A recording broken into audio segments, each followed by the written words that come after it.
नमस्कार। आपल्या नांदेड लोकसभा मतदारसंघासाठी दिनांक 26 एप्रिल 2024 म्हणजे शुक्रवारी मतदान होणार आहे आणि या निमित्ताने मी सर्व मतदारांना असं आवाहन करतो की आपण निश्चितपणे त्या दिवशी बाहेर येऊन मतदान करावं, स्वतः मतदान करावं, आपल्या परिवारातील आपल्या मित्रांपैकी सगळ्यांना मतदानासाठी प्रवृत्त करावं, त्यांना सुद्धा संदेश द्यावा।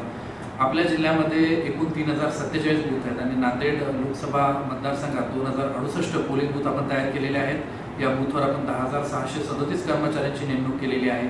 4000 पेक्षा जास्त पर्यवेक्षीय कर्मचारी या कामात त्यांना मदत करणार आहेत आणि 10,000 पेक्षा जास्त मशीन युनिट्स हे यासाठी आपण वापरत आहोत। एवढी सगळी यंत्रणा कशासाठी आहे तर आपल्या मतदानाच्या हक्कासाठी, कारण मतदानाचा हक्क हा आपल्या स्वातंत्र्याचा परमोच्च बिंदू असतो। आपण जेव्हा म्हणतो की आपला भारत स्वतंत्र झाला, स्वतंत्र होऊन 75 वर्ष झाली, तेव्हा त्याचा अर्थ हाच असतो की आपल्याला आपल्या आवडीचा लोकप्रतिनिधी आणि आपल्या आवडीचं सरकार निवडण्याचं स्वातंत्र्य आहे आणि ते कसं निवडायचं तर मतदानाच्या माध्यमातून।